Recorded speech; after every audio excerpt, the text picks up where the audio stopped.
Hey, thanks for joining me once again. The new Fantastic Four. The first time I had ever heard about this concept was years ago. I think I was collecting the Marvel series cards, the very first edition of the Marvel cards. I've done a video on that quite a while ago. And, it has cards of all the teams of the various Marvel universe, the X-Men, the Avengers, the Fantastic Four. And there was the new Fantastic Four, and it had these characters. And I'm like, I like all these characters, but how the hell do you have a new version of the Fantastic Four with these guys? And I was not then, and I am not now, any kind of expert on the Fantastic Four as far as what their comics are actually like.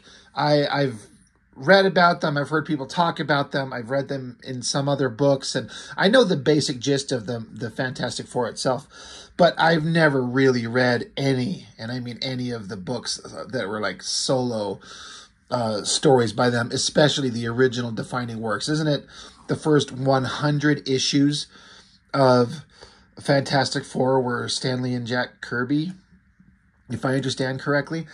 And I do understand that the Fantastic Four were, in their day, like the premier superhero team. That's my understanding of it. They just had something that just clicked and took off. What's kind of interesting is that Fantastic Four in modern day never seem to find a way to be as relevant as they used to be. But it's kind of like they're the old classic characters that everyone knew and helped define the Marvel Universe. And they're really interesting characters, and they have a well-earned place in history in terms of comic book characters. But the thing that really threw me off is I understood the legacy and the importance of the Fantastic Four. And I was just like, even though I liked the Hulk and Spider-Man and Wolverine and Ghost Rider a little bit more than the Fantastic Four, especially as a teenager, I was like, these guys are no replacement for that. That's a really stupid idea. I didn't get it for years until I learned and understood that it was just like a, is this a mini series? Or I assume it was not in the actual regular run of the Fantastic Four. You have to forgive me because I don't know.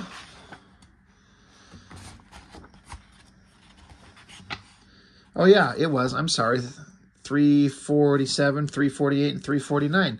So it was just like a filler issue or just a storyline within the comics. And in that kind of context, I'm like, oh, all right. Oh, okay. That makes sense. It's just like a little one-off. And then in that response, or that sense, it's kind of fine.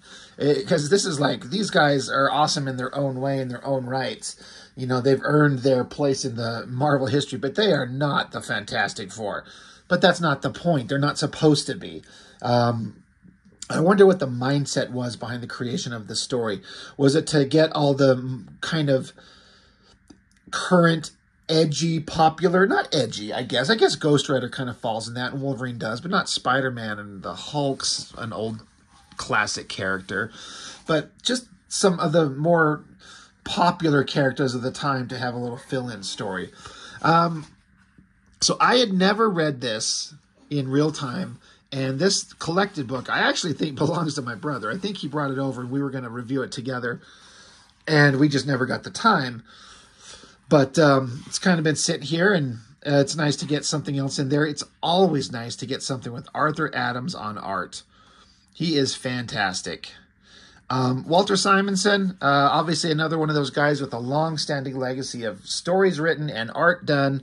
Another guy I can't speak on too much because I just don't know that much about him, but I am aware of the legacy that he carries. And then we got Art T-Bear. That guy seems to be popping up a lot in my videos. He is inking. And Al Milgrom. I'm aware of him. I don't know much about him. I'm just aware of him as an inker. But so it looks like just a 3-issue series by Walter Simonson on story, and then Arthur Adams on pencils.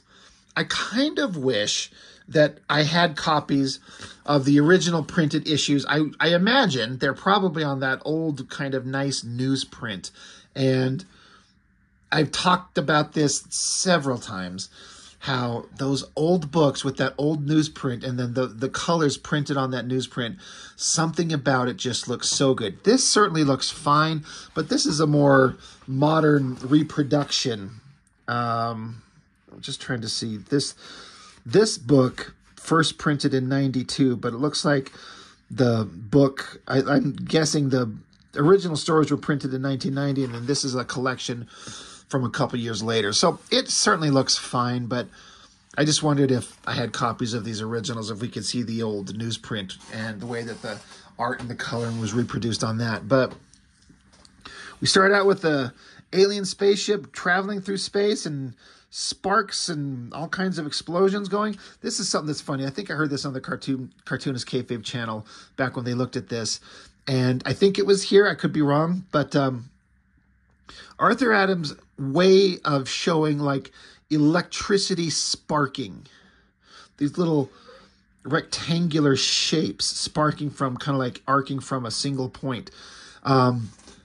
I use that technique to this day, and I believe that they said on their video that they do the same thing. And it's like, I don't know where you kind of come up with that idea.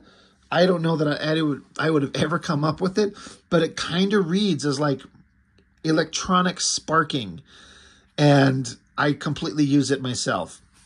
So it's just a funny little thing. Arthur Adams has had a major artistic impact on a whole bunch of artists, especially it seems like the Image guys all seem to have really just, like, this is the guy that has like an artistic flair that is like the precursor to the stuff that the Image guys would take and push into a more a bigger, higher level. But that's not to say that Arthur Adams sacrifices storytelling or anything like that. Some of those Image guys do. But the girl, she's marooned. She's pissed off, and she's gonna. Those whose betrayal forced me here will live to suffer for it.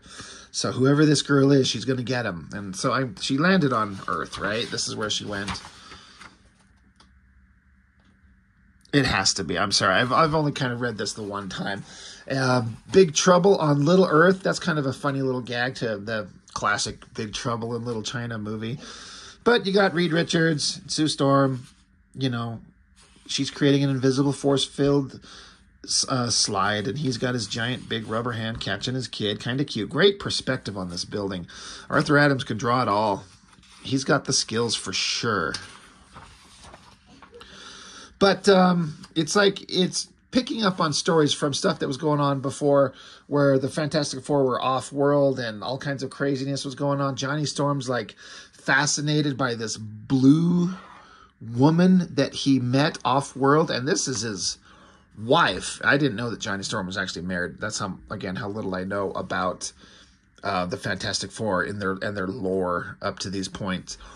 But he's married, but he's thinking of this blue lady. I think it's supposed to be Nebula, and he can't get her off her mind. And then this is another thing I didn't understand for a long time. Like, why is the Thing wearing this outfit? I only saw this in pictures and in other places. I didn't realize that this was some woman that had turned into the Thing. That's Ben Grimm. I don't know. He can be human. He could switch back and forth. But this woman, who I guess is just a romantic interest to Ben Grimm, but somehow she got stuck in the form of the Thing. So it's like She-Thing. And it just looks like Thing, but sort of tits. It's a really weird idea. I don't understand what the little M shape on the chest is supposed to be. But it took me a long time to understand, like, oh, this is a girl. Okay, got it. Look at the great spaceship going on there. The perspective and everything, and then coming up with this design. And then Arthur Adams is forced to draw this same ship from multiple angles, multiple ways, a bunch of times with these scrolls. And it's a pretty complicated design. So you have to figure that out, top to bottom, front and back, and then draw it in all kinds of different angles. Lot of skill going on there. That would be such a pain in the ass. But the scrolls showing up, great cartooning, great technological backgrounds. But now what happens is the team, the Fantastic Four, it's a mystery. Now, what it is this: it's this girl at the beginning who I guess we're not exactly sure who she's supposed to be, but I guess she crash lands on Earth, and so she goes to the Fantastic Four and disguises herself as various people that would distract the Fantastic Four themselves, and get them to drop their guard, and then she like electrocutes them with this little device, this ring thing that she's got on her hand, zaps him into unconsciousness. So Johnny Storm's down, and then she goes and changes her form again to be the wife of Johnny Storm and put the moves on Ben Grimm. He's like, whoa, whoa, whoa, get off me. You're married. What the fuck? Boom, zaps. He's out. And then we get with Sue Storm, and then along comes Namor. He shows up and puts the sweet moves on her, but then he zaps her down. But then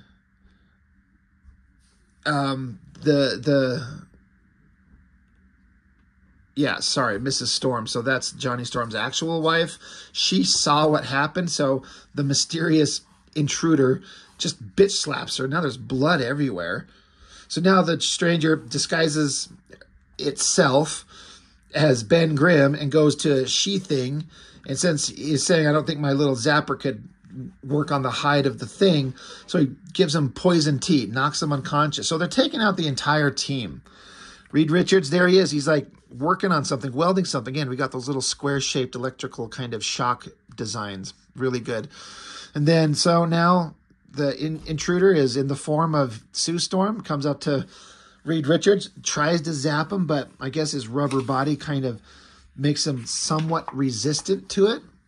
So she has to jump on him and zap him out a second time. Then, of course, there's Reed Richards as a big, long, rubbery kind of shape. You know, it's really interesting to take Reed Richards, and his power is to stretch. It comes across as like the least dangerous power ever and the least interesting power ever. Like, he's just rubber. I don't remember when or where I saw somebody somewhere kind of give the idea that the Fantastic Four were kind of like the elements of the planet: water, fire, earth, and air. So fire is obvious who they are. Water is who Reed Richards would be, flowing like water. Sue Storm would be air. And earth is the thing. And I was like, that's an interesting take. They're kind of like versions of the elements of the earth. Anyway, but just a brilliant scientist guy, the smartest guy on the planet, more so than even Tony Stark. But his power is to stretch. It's a really weird thing, and I'm really interested to see how they're going to pull that off in like a new Fantastic Four movie, because they have not gotten it good on any level in anything yet. But now the Fantastic Four are all compromised, and the girl, the creature who's taken the form of everyone else and taken over the Fantastic Four, she's like, all right, her plans are succeeding. Meanwhile, the Skrulls coming along, they're that spaceship again, this kind of cartoony design on the Skrulls. They're coming down to Earth, and they're coming to an island. Land down, a great shot of that ship landing. They get out, they look, and there's these giant monster creatures on this island, which is, I think, what they were here for. So again, Arthur Adams gets to do interesting cartooning, big giant monsters, weird designs. How do you come up with these things? I am no good at that. Look at the crosshatchy line work on this bug-eyed Skrull monster. That's really interesting. But they're getting these, the Skrulls are getting these neural disruptors. They're launching these darts onto all these monsters that are on this monster island.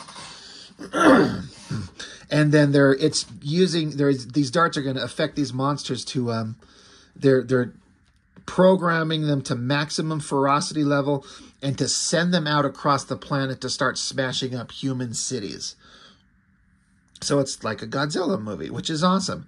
Meanwhile, far below the surface of the Earth, amongst its hidden byways, it's like the most uninteresting, non-threatening villain in the history of ever. Mole Man? Good drawing. You know, I would love to see Arthur Adams' pencils on this. But, so we got Mole Man. Of course, the classic, what is he, the original villain to the Fantastic Four? Is he the Underminer from The Incredibles? Which is an obvious homage to that. I don't know how you make this character interesting. this pudgy little turd that can control all these subterranean creatures, and he's got all these monsters he can control. Anyway, the monsters are scouring out across the planet, and so shit's going down. Spider-Man's getting a little tingle. So he runs off he's going to the spider tingle, his spider sense. It's leading him to the Four Freedoms Plaza. As he gets there, who else is there? Wolverine and the Hulk. And so, Hulk's like busting on Wolverine, like, why are we here? And Wolverine's like, dude, I don't know. I didn't call us here. I don't know what's going on. So chill out. And so Spider-Man lands there. What are we doing? What are you guys doing here? And they both yell at Spider-Man. He's like, Jesus Christ, guys, calm down. Because they're a couple of grumpy asses. So they're gathered here.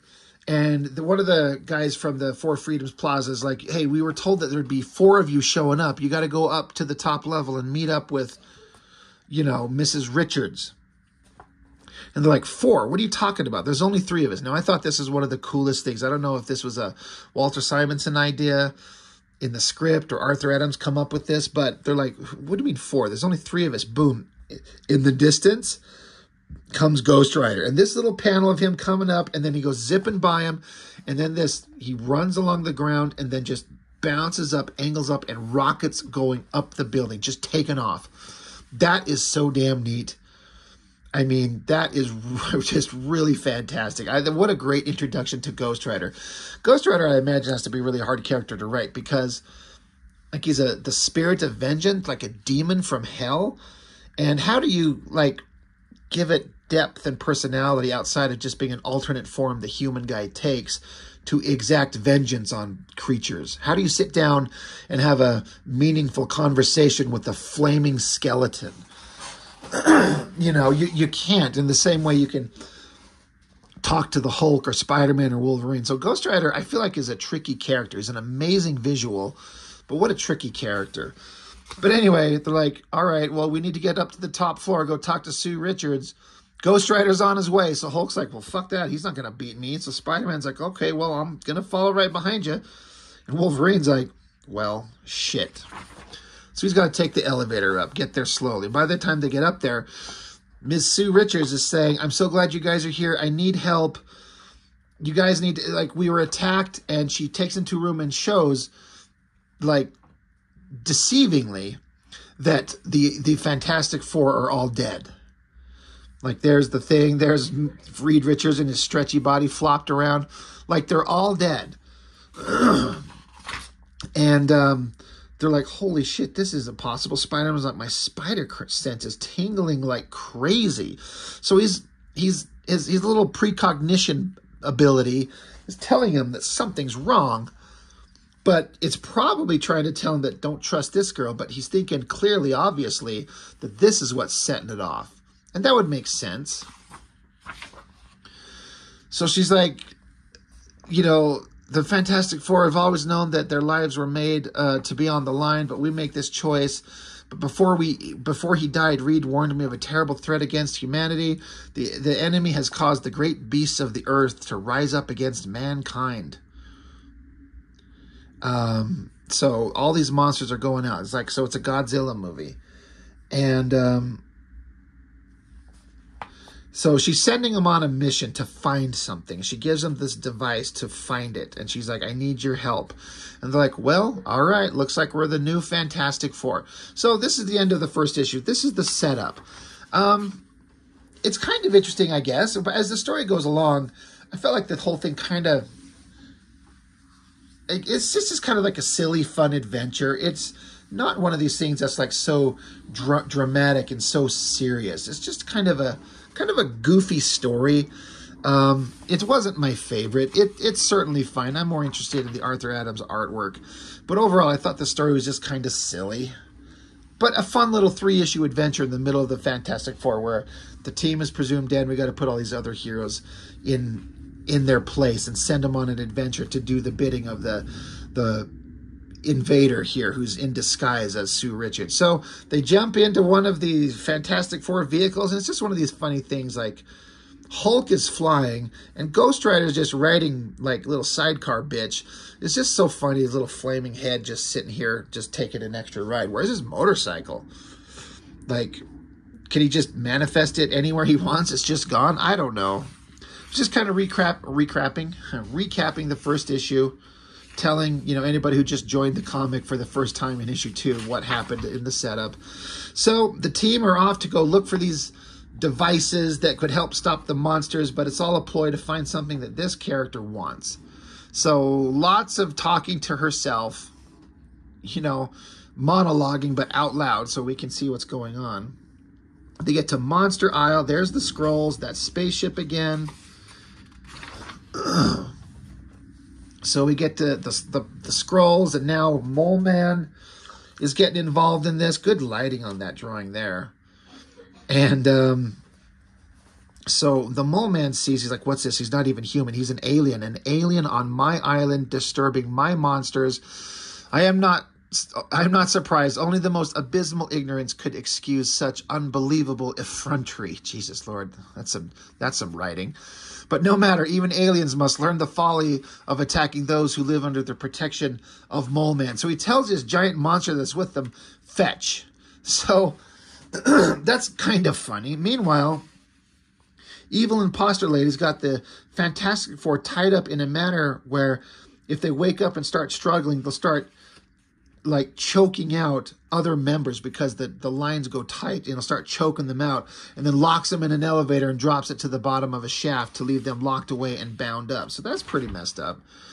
All of them except Reed Richards, who she's locked away his ability to stretch, and she's like, you're going to help me find what I want. You're going to help me in my plans, or I'm going to have everyone else killed. And you can't stretch. You got to do what I say. So he's like, well, looks like you haven't left me much of a choice. But she says she's looking for an egg such as which you have never dreamed. We're looking for an inorganic technodroid, an ITT. In its dormant state, it is a sphere, but it is self-propelled, capable of concealing itself until it's ready to hatch, and it can defend itself if necessary. It's out there somewhere. So that's what she said the other guy's out there looking for, but with Reed Richards, now she can get him to help. They want this inorganic technotroid. These interesting names. So he's like, all right, I'll help you find it. Meanwhile, the new Fantastic Four, they're out there flying around, and there's a bunch of monsters just smashing cities. This would be such a major Earth event. Like, again, it's a Godzilla movie, and these monsters are just smashing. This would be like if they did this now, this would be like a multi-comic, line-wide event, 12 issues of something, of these Godzilla monsters, and all the superheroes of the Marvel Universe have to get together and help take them down. But then, as they're flying around, there's like one of these flying versions of this thing, like attacking a plane in the sky. I get the feeling if a giant monster like this landed on a jumbo jet, the plane would immediately lose its ability to stay airborne. It would rip apart and everyone would be dead. But it's a comic book. So they send Hulk down. He goes down to start punching at it. Spider-Man jumps down there because it's like there's holes ripped into the plane. Only you can patch the holes with your spider webbing. So now Ghost Rider's like, the Hulk could use some help. So Ghost Rider gets out his chain, and he flings his chain, and then it like separates its links into little flaming like projectiles to hit the flying Godzilla monster thing, to distract it, to get it away. And so Wolverine could do nothing but just fly this jet thing. Back with the Skrulls, their ship is sucked underground because I'm sure Mole Man's causing that all to happen. Back with Hulk, he keeps trying to punch this monster, but he says that it's like hitting a ball of rubber. Every time I punch it, it just bounces back. But the monster jumps off. The plane, by some lucky stretch, just happens to survive. So they're like, all right, well, everyone jump back on the ship. We've got to follow it. Remember, this is whoever is controlling these monsters is responsible for the Fantastic Four being dead. So we have to follow it. We got to avenge them. We got to blah, blah, blah. We got to do all these things that we're supposed to be doing. And they keep having to draw this damn ship that they're flying along. Another vehicle that Arthur Adams has to draw. I guess once you get the design in your head, you get the basic shapes of it. It becomes not a big deal. But now they're on Monster Isle where the Skrulls landed. God, is there even is that supposed to be like a creepy face on the side of Monster Isle? Is this a Marvel Comics thing? I honestly don't remember noticing that, and I don't know enough about the lore to know that this Monster Isle is a thing like that.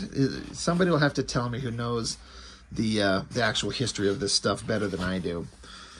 But it looks like there's supposed to be a face in this mountain. But they go down the hole where everyone, like the Mole Man's at, where the ship got sucked away in. Meanwhile, Reed Richards is back with the person who's impersonating Sue Storm. And so they keep talking. They're working out their plans. Reed Richards throws out a clue to his little robotic secretary that is an obvious hint. Like, something's not right here. Pay attention, robot. Reed Richards isn't stupid. So, they're jumping on their ship. They go off to this mountain place. She's blowing a hole through the walls. I love the energy from this blast. These little circular shapes and these little pointy bits. That's an interesting way to project energy on, to show, like, energy projection. Back with Mole Man again. It's such a goofy looking guy. Somebody just punched this little fat shit. But yeah, Mole Man's got the Skrull spaceship and his giant monster holding up their spaceship. He's like, shake them out. So he shakes it and out drops all the Skrulls.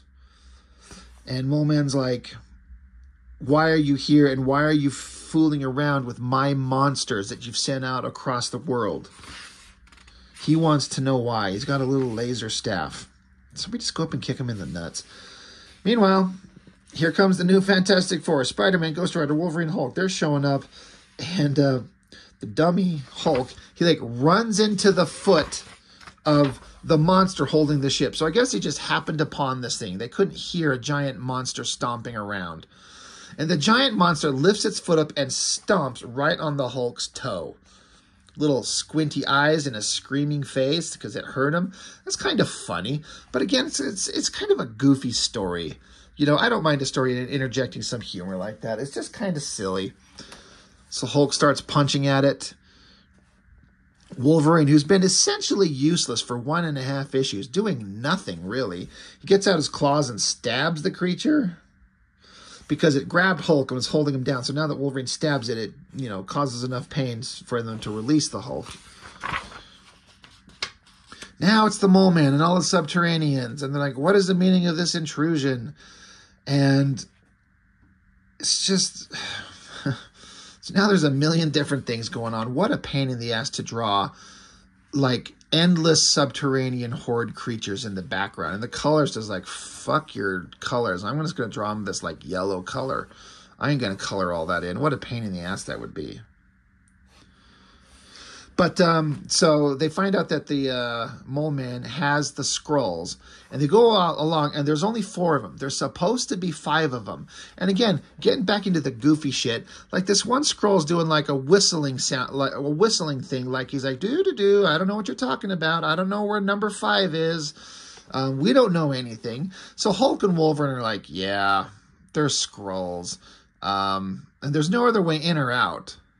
So they've got to be here. So we know, what do you know about Skrulls? Hulk is asking Wolverine. And Wolverine's like, just enough. So he like uses his claws and chops at this stone pillar. Chops it up, nothing. Hulk smashes another one down. Ghost Rider starts smashing things. So they're coming down to this last rock. Basically, they're looking for this shape-shifting Skrull who's hiding as a rock. It's the captain of the Skrulls, and they're not giving up his location by doing their little goofy, like, da-da-da, we don't know what's going on. Hulk's about to smash this rock, which is enough to make the Skrull like, yeah, okay, I'm here, I'm fine, don't kill me. And they're trying to get information from him. The Skrull's like, you'll never get anything from us. We're trained to resist any kind of torture. Ghost Rider's like, oh, really? I'll give you my penance stare. And that immediately makes the guy give up the information. So Ghost Rider's been pretty useful. Wolverine's still completely useless. But they're like, a Skrull female named Delilah escaped and fled towards Earth. And this is the girl who is been causing all the problems. This is the girl who's a shapeshifter because she's a Skrull. So this is the girl that was at the very beginning of the book and who's been running around masked as Sue Storm. But So they're working out the plans. The Skrulls are kind of surprised to see that Spider-Man's got this device that's of Skrull origin. That's our technology. Where did you get this? And Wolverine, or rather Spider-Man, doesn't understand. He's like, well, Sue Storm gave it to me. He's like, no, the Skrull girl did. So now there's Reed Richards and Skrull Lady. They show up, and they're like, all right, we got to, yeah, great. This saves us the trouble of having to find her later. They're like, okay, this is the girl that's been in disguise. This is the person. Now she just happens to show up here, and Reed Richards is going to defend her. And so they're like, they don't understand why he's going to defend her. They're like, he doesn't understand that that's not his real wife. So we're going to, smash a Skrull. So end of issue 2. Again, look at this. It's not quite a splash page. I wonder if he intentionally did this design to reduce the drawing surface he has to do and of course, there's plenty of text that has to cover all of this. But what a pain in the ass to have to draw all these characters in this vast underground. I mean, it works. And the colorist doing these kind of breaks in color to give it a sense of scale. What a pain in the ass. Arthur Adams likes to do detail for sure. And then, of course, now the girl reveals herself. And I'm just reading this. Child, you have touched my heart. I, too, have known the stigma of ostracism. So the thing with this girl is that she's got this ability to, like, verbally manipulate people to fall under her spell. And even the Mole Man is falling for it. And so, now that the Mole Man's under this kind of control over this girl who sweet talks you, he commands all the subterraneans to kill the Skrulls. And so, and I believe the rest of the team here are falling under that spell too. So Ghost Rider, this is an interesting thing. I love the idea that Ghost Rider, again, he's a spirit. He's the spirit of vengeance. He's like a spirit from hell or something, right? So shit doesn't affect him. He says, though I felt the force of her call, she has betrayed her evil intent, and my mind is still clear. Whatever crimes the Skrulls have committed, the woman seeks their death through treachery. I must not allow it, but against so many, what can be done? And then he's just, out of the blue, he's like, what's this? I have a power I have not felt before. Flames are leaping forth as if by my command. Let the fire's purifying effect cleanse their mind. So Ghost Rider's like, I'm not being affected, but how do I stop all these guys? Oh, wait, I have this magical ability to create fire that breaks the control of the mental control that this girl has. Okay, sure. And suddenly Mole Man's like, what happened? What? And even Spider-Man's like, I don't know, Delilah was talking to us, and it all seemed so reasonable. I was ready to kill the Skrulls myself. So they're coming out of the fog. So thank you, Ghost Rider, for magically having this ability just appear out of nowhere, just fucking solve all the problem, because the writer's probably like, Ghost Rider can create a wall of flame that clears their minds. Yeah, okay, done. So now this Delilah chick is like, come on, Reed, get us out of here. We got to go. So they jump back on their weird little ship thing. And so while they're trying to get out, Hulk picks up a rock and throws it and blocks their path. And so now Spider-Man's like, I just realized that must have been the real Reed Richards. I bet she used her powers on us the first time we met to try to get us to kill her Skrull pursuers. No wonder my spider sense was tingling like crazy in their lab. So he's like piecing it together. His spider sense was going off crazy and he was misinterpreting it. So that's an interesting kind of like use of, this Spider-Man power. It's like, it's like a form of like telepathy. Like, I would say, precognition. It's some kind of mental power, this awareness to alert you to something. It's kind of like a version of like telepathy or some way. Not exactly that, but similar to it. We just call it this spider sense, but it's a really interesting power. I feel like could be explored a little bit more. Anyway, A bomb was set, it explodes and locks down the heroes under a mountain of rubble. Luckily, the Hulk's there to hold up the mountain, separating the Mole Men from the heroes and the heroes from Delilah and Reed Richards. So now, you know, they're trying to get away. She's still manipulating Reed Richards. He's still under the sway a little bit. And the heroes are going to be stuck under a mountain until they can get away.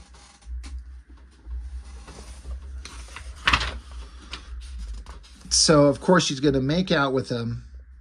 And she feels like this is just keeping him under his control. And is it? Or has Reed Richards got a plan? Hard to say. Back with the heroes as they're locked under a mountain. Hulk's getting like a little bit tired. Like he's sweating it. And he's like, could you guys get it? Like, we got to get the hell out of here. So Spider-Man's like, I don't know what we can do. I'm not strong enough to shift tons of rock, and even Wolverine wouldn't be able to cut us out of here. So they're like, what the hell do we do? So once again, Wolverine's just fucking useless. So Ghost Rider, kind of being the badass, he's like, stand away from the wall. Hulk's like, oh, for God's sakes. What are you going to do with the chain, Ghost Rider? Spider-Man, come hold up this ceiling while I pound a hole out of here to get us out of here. What's funny is how I don't think that Spider-Man could take the place of the Hulk. Spider-Man is very strong, but I don't think he could take the Hulk's spot. But Ghost Rider starts spinning his chain in a circular motion and starts drilling through the stone like just a drill right through the wall. That's pretty damn awesome. Like, I don't believe it. He's tunneling right through the rock. That's a really, you know, it's pretty good visual, and it's an interesting use of his powers. Ghost Rider's pretty damn powerful. Even when he has magical abilities like creating walls of flame to break mental control out of the blue. But that's a ability I would believe him to have with his little, like, hell chain. So aren't they lucky that they have this specific group of people with all these specific kind of abilities that are actually helpful to their mission, except for Wolverine, who's kind of pointless. So they get away. Okay, now on to go keep tracking down the bad guy. Meanwhile, the rest of the Fantastic Four, they're waking up, and they got to start trying to find a way to get out of here. If they start moving, they start choking each other out. But oh, look. Franklin Richards shows up. He can get him out. Okay, great. So now the team's free. And so the rest of the team they're free and ready to go. So they're going to get onto the job, go start helping everybody. Back in the underground world, Reed and this Delilah chick, they show up, and they got this giant monster, and he's sitting on this alien ship. And they're like, how do we get the monster who's sleeping out of the way so we can get to this ship that has the thing on it that I want? So Reed Richards is like, oh, he's a big dumb monster. He picks up a rock and throws it. And so the monster's like, huh? And just stomps off to go chase it down. All right. But then Hulk and the team show up, and Delilah's got a laser to Reed Richards' head. She's like, I'll fucking blow his brains off if you guys don't do what I want. Go into that ship, start ripping it apart, and find this thing that I want from inside it. And they're like, well, I mean, we don't want to have Reed Richards killed. So Hulk jumps up there, starts ripping this ship apart, gets inside it, and there's this round device that now they have to combine their abilities. Only Ghost Rider's chain can rip it apart and rip it open. And then there's rotating lasers. So Wolverine has to pop his claws into it to lock the lasers down. And then Spider-Man has to use a spider web to shoot it really fast to hit a button to turn off the laser alarm, and then the thing pops open. So isn't that just a cute use of all their abilities? It's a good thing this very specific group was here. Like if Cyclops was here, for example, or Captain America, wouldn't have worked, right? Because they need these very specific abilities to do this thing. They're cracking this device, and it's got to be this robot, what is it, the inorganic technotroid? Is that what they called it? And she wants this thing because once it hatches, it becomes a ultimate weapon of destruction. But of course she betrays him, shoots the Hulk, it doesn't really hurt him, and then Mole Man showing up with all his little minions, and Mole Man wants the secret of the egg. He wants it. So kill them all, my Subterraneans. The egg is mine. So now everyone's got to fight everyone. And now the rest of the Fantastic Four show up. So there's Thing and She-Thing and Johnny Storm and Sue Richards. Okay, they're all here. So And then giant monsters show up in the fucking background. Like, goddamn, everyone's just converging at one moment. Hulk's ripping up the ground with a bunch of these little creatures on it. They should just have Wolverine just cutting heads off in the background. Like, fuck, Wolverine, don't kill these things. Spider-Man tries to go up against this Delilah chick, and of course she turns herself into Mary Jane, and it stops him and it distracts him, and so she zaps Spider-Man away. But he got his web onto the egg thing, flipped it up, it goes flying, this thing that everyone wants, lands into the hands of this giant monster that's coming. And so, of course, Mole Man, he thinks he's got this monster under his control. He's like, the moment is mine. The female monster has returned just in time. Quickly, you overgrown excuse for a mother. Quit hugging that egg and hand it over. Okay, and so this monster sniffs at it and grunts some sound.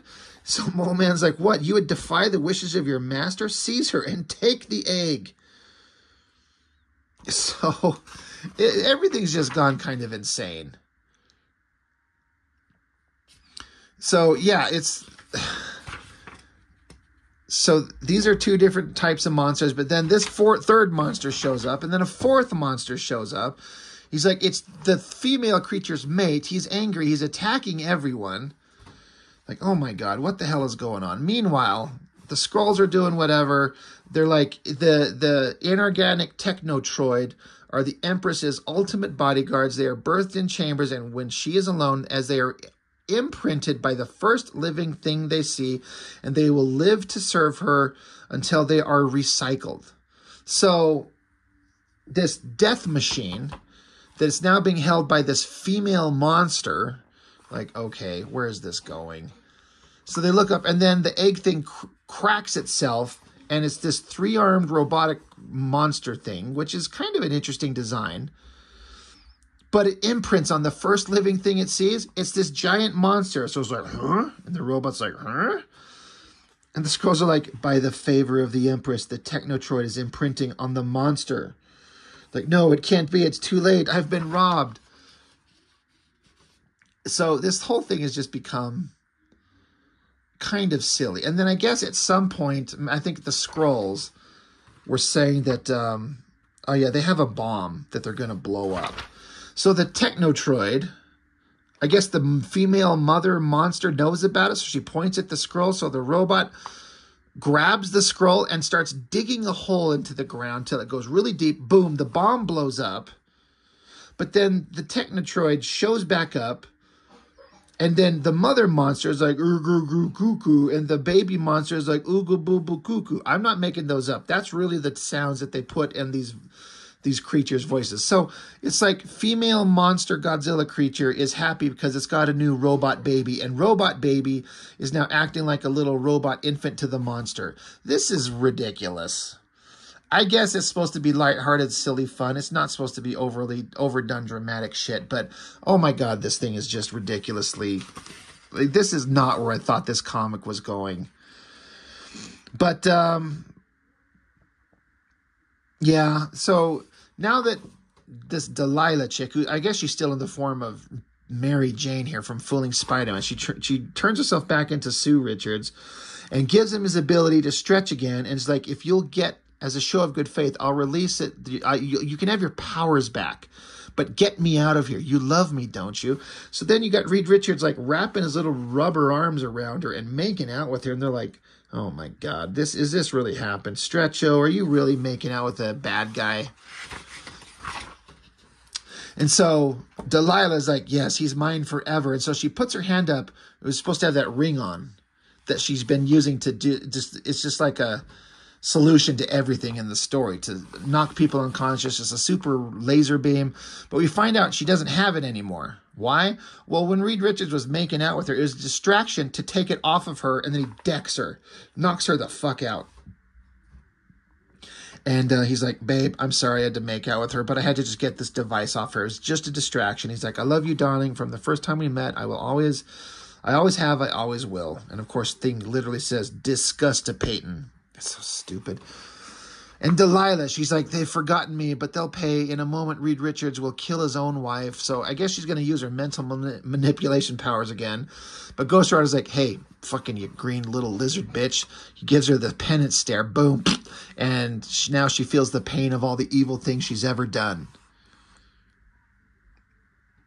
So Mole Man's got to yell and be a big pain in the ass. And Spider-Man's got to talk some sense into him. And Mole Man's like, you're right. Let's not be crazy.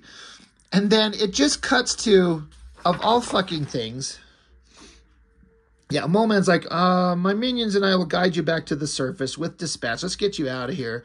Let's just go our separate ways. Everything's over. Everything's wrapped up. Meanwhile, in the skies above Monster Island shortly, one of the giant Godzilla monsters is still returning to Monster Isle. It's being followed by a helicopter with a little skull on the side. And the pilot's got a little skull on his helmet. He's like, warheads armed, green board, smart bombs locked on. That thing will never come out of its cave again. Beginning bombing run in. Like, wait. That's the Fantastic Four and Ghost Rider and Spider-Man and the Hulk and Wolverine. He's like, fuck this. I can see my help isn't needed here. So it's the fucking Punisher? The Punisher, at the end of it all, he's just chasing a monster down in a helicopter. He's going to like fucking nuke it or something with every arsenal that he's got. And he's like, oh, that's like half the Marvel universe. 1, I won't kill any of them if I fire. 2, they'll come after me. So he's like, I'm out of here. I'm going to go fight some Colombian coke dealers or something like that. The end. What in the fuck was that ending? I guess it's supposed to be funny. I guess it is. Again, it's like a lighthearted kind of silly story. But that out of the blue, just at the last, there's the Punisher. Okay. Some reproductions of Marvel card series art. This is where I saw some of those original, like, this is the new Fantastic Four. It's funny to put Wolverine so prominently up front when he was the most useless member of the team. I mean, when you're fighting like giant Godzilla monsters, Hulk and Ghost Rider are kind of useful. Spider-Man's got at least range and strength. Wolverine can like run around and stab with his little tiny claws. Pretty awesome double page spread. If this is something, was this made new for the book? I don't know. Always good stuff. These sketchy layouts by Arthur Adams are fantastic. These are really interesting. I'd love to see like a whole book just full of this stuff. Really interesting stuff. And then designs for the robot thing, the Technotroid. Anyway, not my favorite comic in terms of story. It's just kind of silly. And silly's fine. It didn't strike the balance for me. But as I understand it, this was supposed to be a super, like, it was a popular series and people liked it. I mean, again, it's part of the issues of the Fantastic Four. But just having these characters show up and then have everything drawn by Arthur Adams is just worth the price of admission alone, always, anyway. But not my favorite thing. Arthur Adams, of course, is fantastic. My favorite work of his we'll get to eventually. He did some work on Tom Strong for several issues, and that was some really fantastic artwork, done years after this thing was ever finished. So it's fun. Good Arthur Adams artwork, not my favorite. Just a silly story, kind of goofy, but people loved it, and I get it. I understand why. But that's all I've got for now. So as always, thank you for watching. I appreciate it, and I'll see you next time.